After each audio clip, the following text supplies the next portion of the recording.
I'm here meeting Nyakwar Sana at his yard where he's keeping the kind of birds.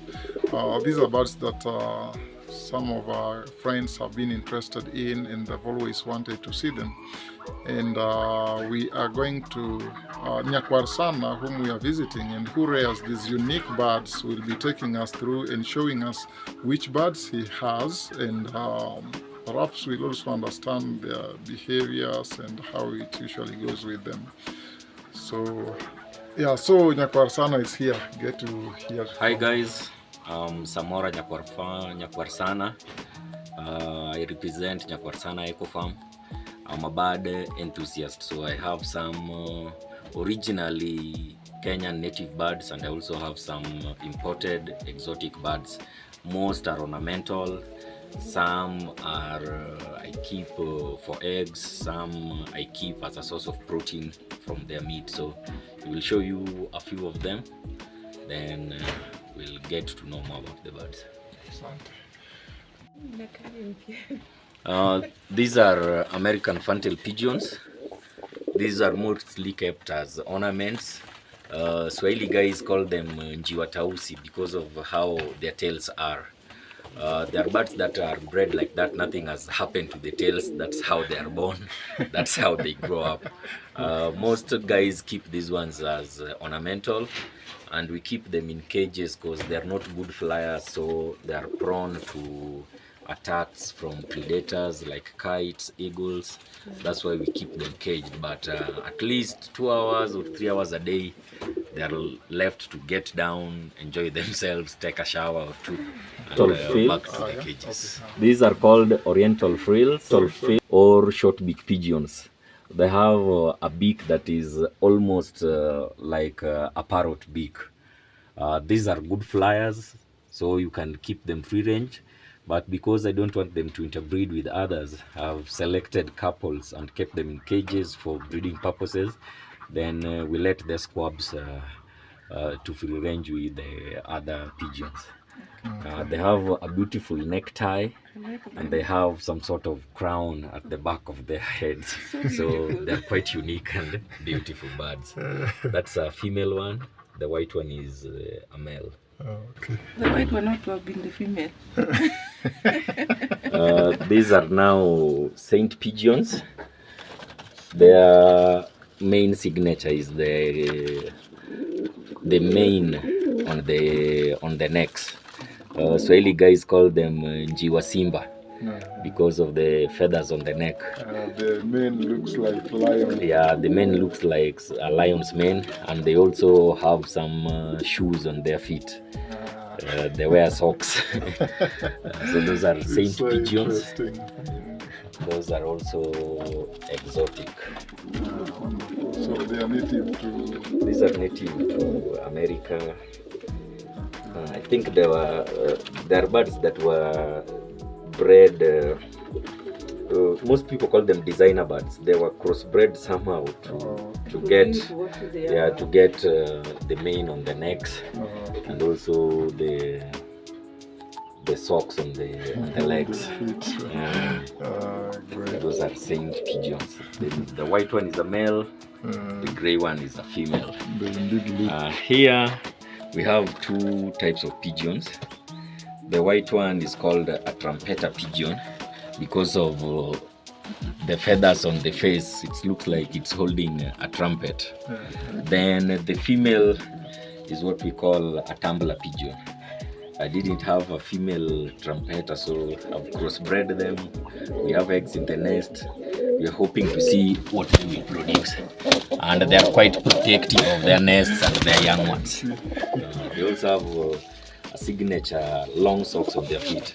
If you see the trumpeter has huge feathers on the feet. More, you might mistake the feet for the wings. True. Yeah. So and, does it mean it while flying the feet also contributes? I think it helps on how it navigates, how and it stops. These ones are native too? The trumpeters are also from America. Oh. Okay. Americans must be having very nice stuff. America, UK, they have lots of these designer birds.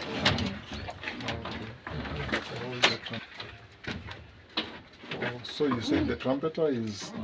Yeah, the male one is a trumpeter. Uh-huh. Female one is what we call in Kenya as local pigeons. They're mostly feral pigeons.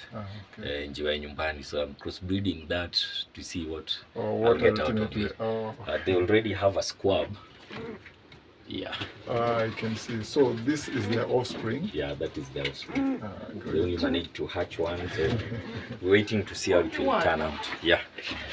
They lay 2 eggs, but sometimes they don't hatch. And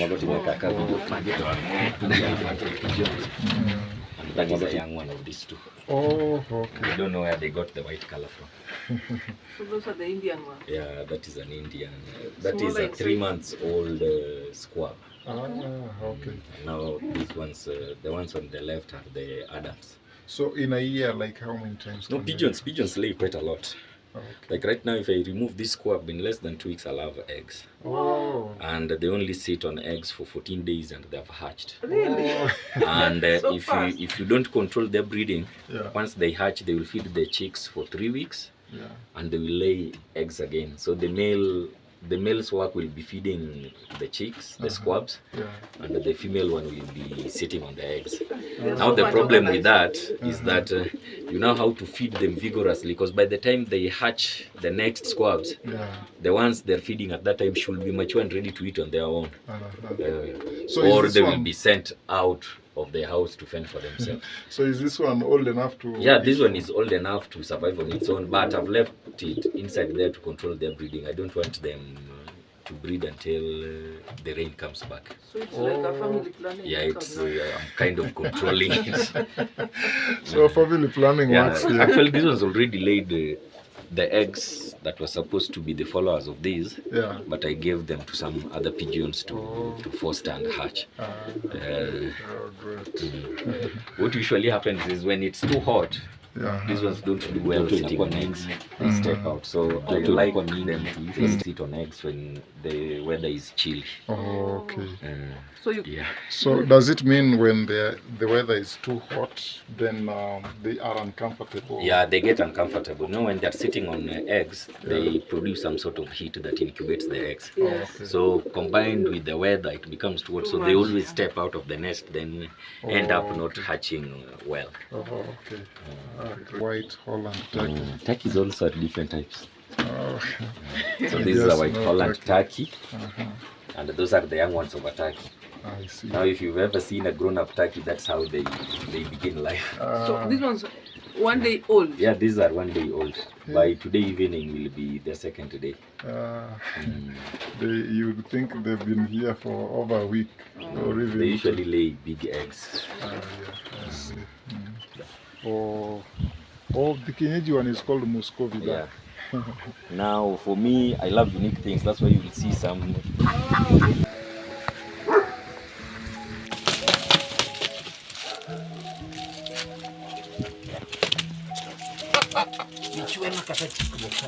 Okay, man. So these are called the evidence foods.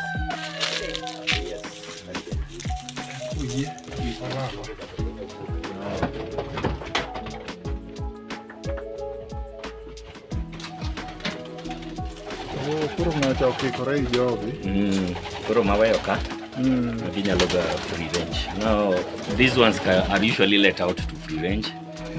So once some are hatched from the cages, once they are ready to survive on their own, we bring them in. And some are hatched right here? Yeah, some are hatched. See, those are squabs. Okay. Oh yeah, there are also different types of pigeon. They are uncomfortable with us. Long feathers on the feet. That's a swan pigeon. So they could be laying eggs in these cages? Yeah. What we call them cages of nests. There are some eggs over here. I can see some 2 eggs. Squabs. Like how many eggs can they lay? Mixture of different types. That one is a swan pigeon. Is a short beak pigeon. That is a tumbler pigeon. Wow. Let me get closer to them.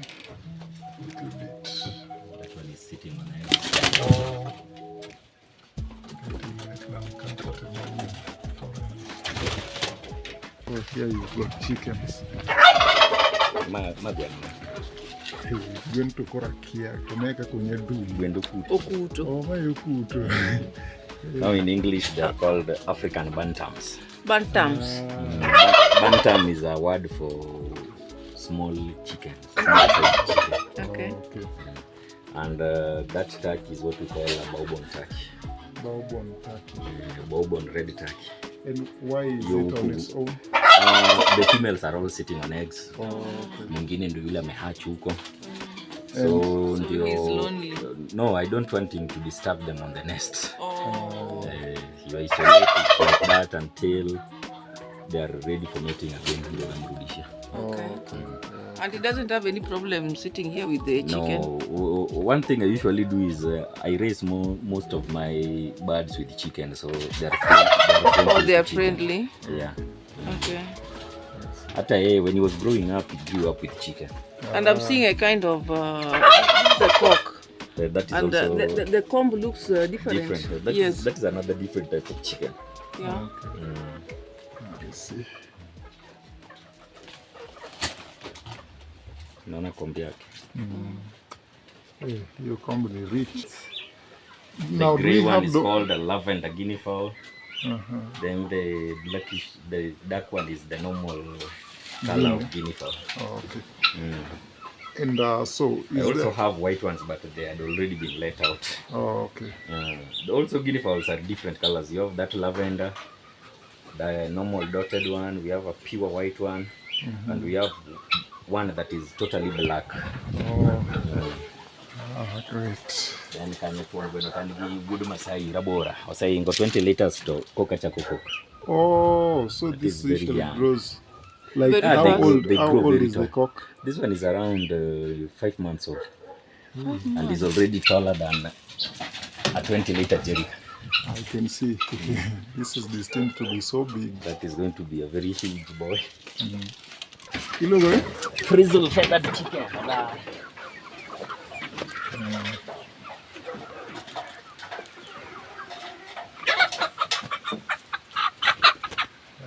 These ones we usually say their feathers grow upside down. That's why they're like that. Now that's a frizzled feathered chicken. Africans have tales of them. They say the feather is used as medicine. And if someone owes you money and you slaughter this for them, they will forget about the money you owe them and they will not collect.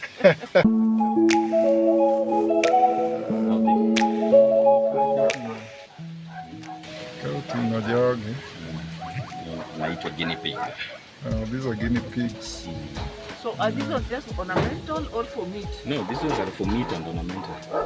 They taste like pork. Really? Hey, but they look so small. Most things that look small are very delicious.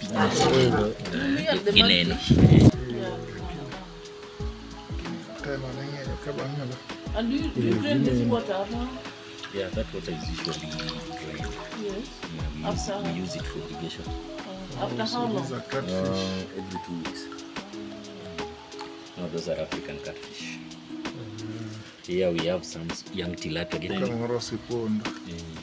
Then horo.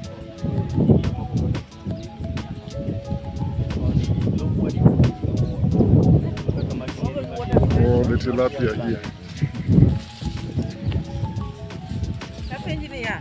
Samoro be kech rech nyalo maki mi bi kaw rech achiel ka. Ok nikech nyalo maka. An gik ma pidho te first of all apidho gi ne an. Ok anya gombo rech tan gi rech. An ka gombo rech te biro tam ko rech. Nasemanga first priority yangu ni chakula. And you feed yourself first. Then we sell it. So we call these a low budget predator cover ama predator net. Control measure. If you can't afford the predator nets, you do the strings. From above, but see that they're too close, that in case they go through. Yes. Because what happens when birds are coming down, they dive. Yes. So they will go through.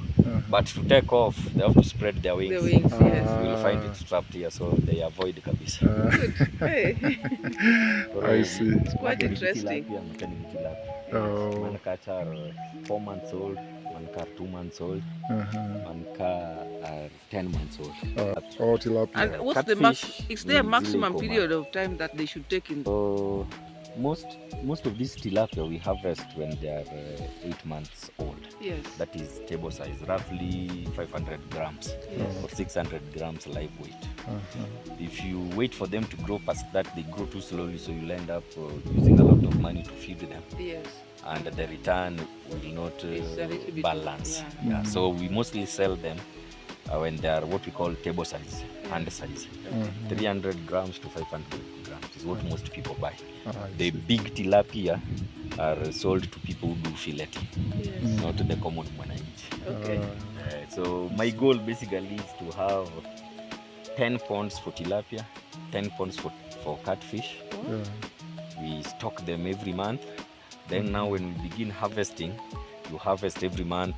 So you can now take orders, you can now take contracts to show up the number you will have every month. So that's what I'm working towards. And so how do you ensure this constant supply of water here? For dam liners we use because now water doesn't seep to the ground.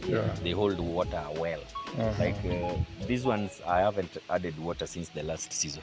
Okay. Yeah, so I'm sure before it reaches a level where you need to add rain, it shall add more water. But in case I need to add water, this is a natural flowing river behind these trees. I see. And I have a water pump and I have pipes. Then now for this season, I used the bigger one as a dam to store water. That one has no fish now. So that is what we've been using recently to pump water. Into this. How do you go about freshening up the water? What we do is when it's too dirty, you pump it out. Yes. And you don't just pump it out. If you see behind there, I have napier grass.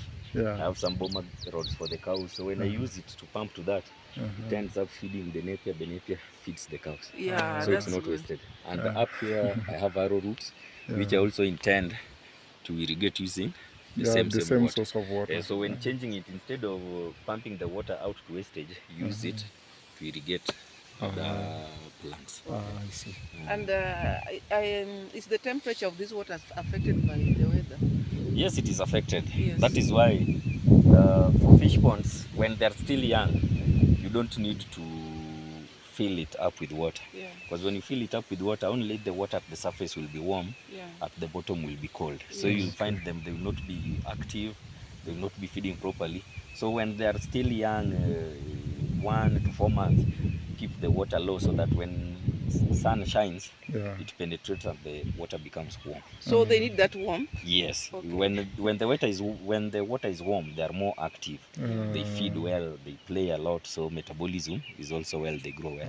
But when the water is cold, they are mostly just dormant. And where did you learn all this? Because you're so much conversant with some I learned with the experience. I started keeping fish ponds back at home. And the first fish that I had did not grow at all. They were like thumb size after 8 months. So I started asking around what do you do? So I was told, now what you did wrong is you kept the water too much, the water was cold. Then I also went for some trainings. I've visited many farms. To boost your knowledge. I've visited many farms in eastern Kenya to learn how they do it. And I've also visited KU for the same course in animal husbandry. That's why you see me with the different types of animals. I see. But first, what began was the interest. Then now when you keep them, you want to find ways of how you can improve your production. Then now you start learning. Then the county has also been good enough to give us workshops for learning. They train farmers. That is how through the ABDP program. That's how we've learned more of fish. I see. That's good. So mkikuja hapa next season, pande ile mtapata tena fish ponds. Itakuwa imeongezeka. I want 20 fish ponds down here. And tilapia and the ones at home will be just for brooding. You keep fry until they are finger size. And transfer them. Mid height. You don't need to add any water until you harvest. There will be evaporation, and when it rains, it fills up. Then if you look at it, it gets sufficient oxygen. You see how the water is moving when the wind blows. It means it gets oxygen pumped in. So you don't really need to change it. Besides rearing fish, Samora also has a fruit orchard.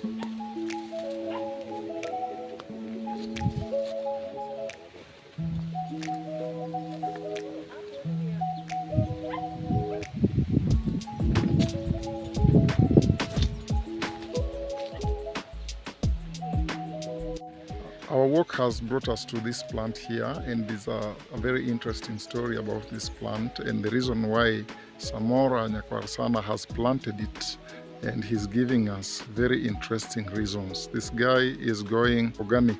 I've planted it first of all because of its insecticide and acaricide properties.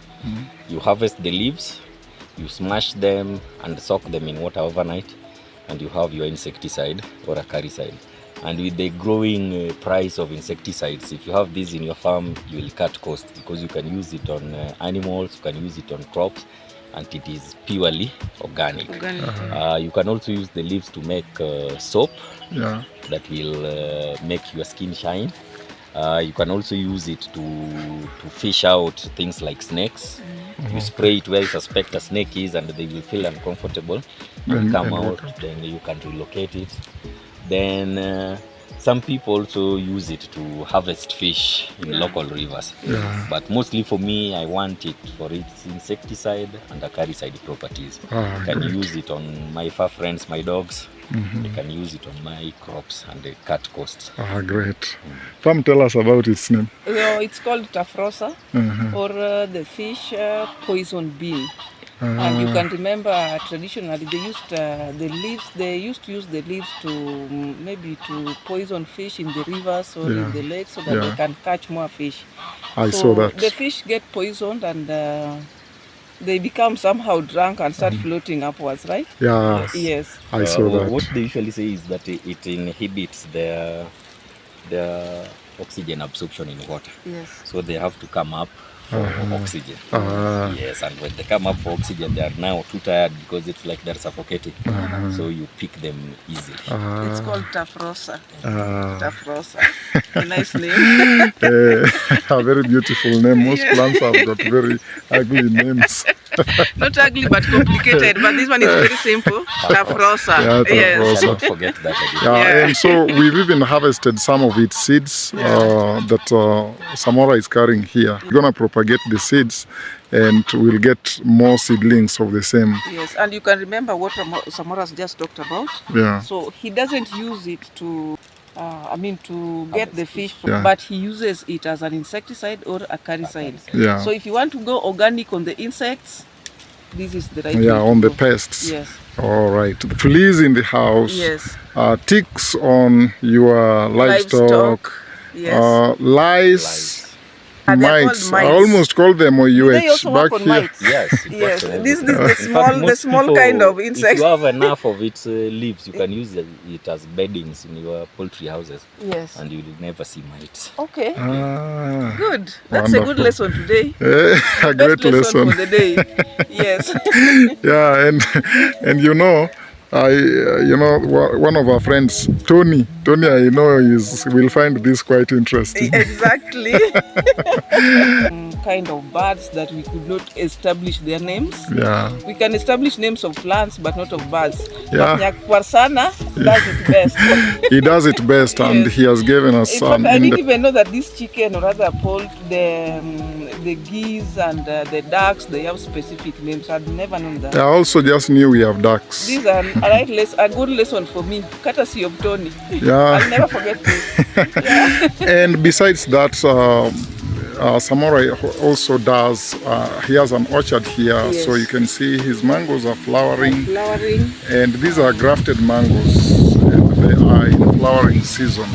And besides the mangoes, he also got oranges. But it's it's dry season, but you can see the oranges are doing well. Profusely. And the mangoes also have the flowers. He's soon having some fruits from here. Great. Wonderful. Jackfruit and but poko chako fruit. Oh. Actually, I've realized it's also fruits quite fast. Man, chako fruit get 2 years. More Yeah, it was and it's not grafted. Nimeona mwingine hapa anapendeza sana.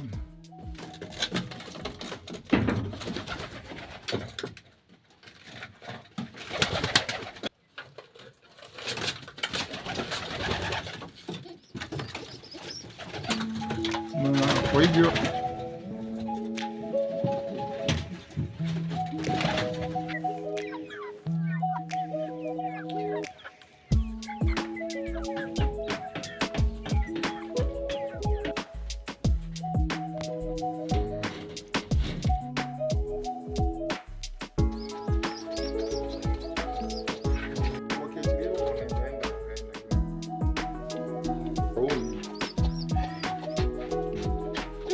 kwani kifaranga ni mkubwa? Anatoshana na wazazi. Si sharti familia kulindwa na wanawake.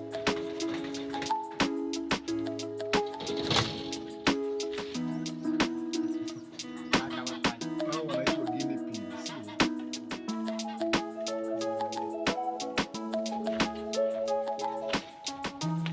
Naweza nikafungua